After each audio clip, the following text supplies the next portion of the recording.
Assalamualaikum warahmatullahi wabarakatuh.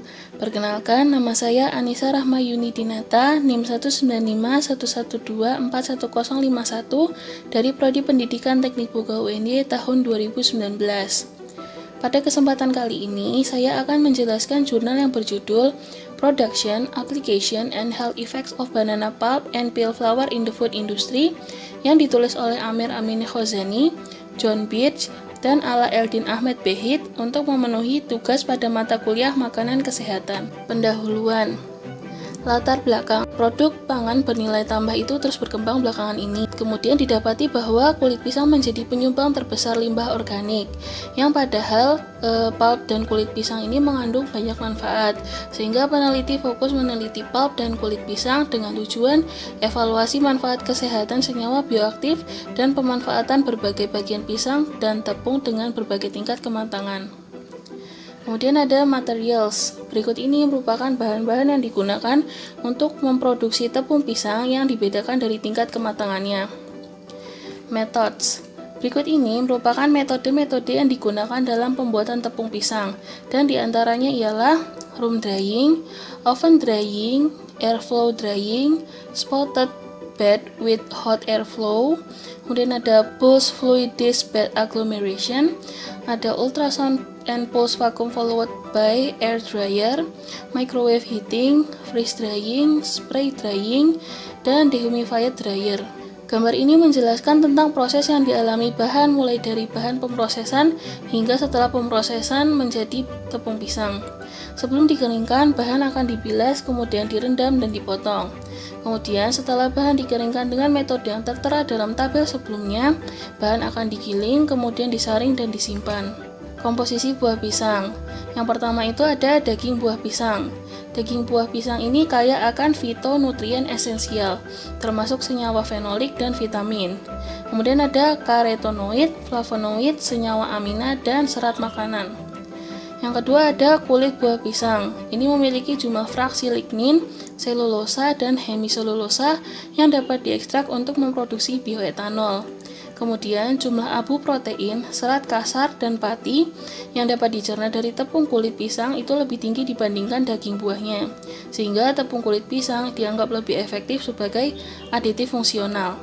Informasi tambahan, daging buah dan kulitnya sama-sama memiliki aktivitas antioksidan yang tinggi, dan antioksidan ini dapat berguna untuk meminimalkan kerusakan lipid, sehingga dapat digunakan sebagai bahan pengawet makanan.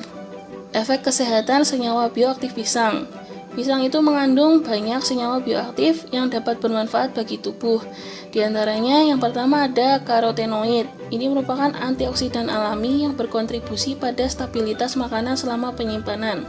Jumlah karotenoid trans alfa dan trans beta sebagian besar terdiri dari provitamin A. Pada kulit pisang hijau diidentifikasikan bahwa kandungan karotenoidnya lebih tinggi dibandingkan daging buahnya. Yang kedua ada fitokimia. Salah satu fitokimia bernama galokatekin yang terkandung dalam ekstrak kulit pisang hijau diketahui efektif dalam penyembuhan luka bedah pada tikus percobaan. Kemudian ada flavonoid. Flavonoid unik bernama leucocyanidin ditemukan dalam ekstrak air dari daging buah pisang tanduk yang masih mentah dan diketahui efektif dalam pengobatan penyakit lambung. Yang keempat ada amina biogenik, berperan sebagai pencegah depresi. Kemudian ada dietary fiber, berisi pektin, selulosa, lignin, dan hemiselulosa. Dapat ditemukan secara alami dalam tepung pisang. Kemudian ada resistant starch atau pati resisten. Pati resisten ini dimungkinkan menjadi faktor pelindung utama dari penyakit kanker kolorektal. Kemudian ada fitosterol. Asupan fitosterol harian hingga 3 gram per hari secara signifikan mengurangi kolesterol total dan LDL. Bahan ini dapat digunakan sebagai komponen makanan fungsional. Penggunaan tepung pisang. Berikut ini merupakan kandungan yang terdapat dalam setiap bahan-bahan yang digunakan dalam pembuatan tepung pisang beserta dengan tingkat kematangannya. Dalam jurnal ini, tepung pisang dapat digunakan dalam pembuatan roti, pasta, penganan atau makanan manis, dan produk bebas gluten. Roti. Ada 4 percobaan. Yang pertama itu ada roti tinggi gluten. Dilakukan 4 percobaan dan menunjukkan hasil yang berbeda-beda. Ada kelebihan dan kekurangannya masing-masing, sehingga masih belum tahu hasil terbaiknya pada substitusi berapa persen. Kemudian ada roti tortilla. Roti tortilla yang mengandung 40% tepung daging buah pisang hijau menunjukkan hasil pengayaan yang tidak cocok sebagai roti tortilla rendah kalori. Kemudian ada roti komposit. Roti komposit substitusi 10% tepung batang semu pisang kuning kupas menunjukkan hasil bahwa tepung ini efektif untuk menghasilkan roti komposit fungsional. Kemudian ada roti pipih. Roti pipih dibagi menjadi 2. Yang pertama, substitusi tepung pisang kuning pada rasio berapapun dalam roti chapati menunjukkan hasil bahwa substitusi 10% membuat roti lebih lembut. Kemudian yang kedua, substitusi 10% tepung kulit pisang hijau dalam roti baladi menunjukkan bahwa hasil dalam parameter sensorik lebih baik dari sampel kontrol. Kemudian yang kedua ada pasta. Pasta terbagi menjadi 3. Yang pertama ada spaghetti. Spaghetti yang mengandung 20, 35, dan 40% tepung daging pisang hijau. Hasilnya menunjukkan bahwa daya rekat dan kekenyalan terjadi peningkatan. Kemudian ada pengayaan tepung pisang hijau 30%. Hasilnya menunjukkan bahwa substitusi 30% bisa menghasilkan produk yang enak. Yang kedua ada mie alkali. Substitusi 10% daging dan kulit pisang dengan tepung terigu menunjukkan hasil bahwa mie dengan tepung kulit memiliki prediksi indeks glikemik yang lebih rendah. Kemudian ada pasta tagliatelle. Substitusi 30% tepung pisang hijau menunjukkan hasil kandungan abu, total serat pangan, dan total fenolik lebih tinggi dari sampel kontrol. Kemudian ada penganan atau makanan manis. Terbagi menjadi 4. Yang pertama ada premix cake.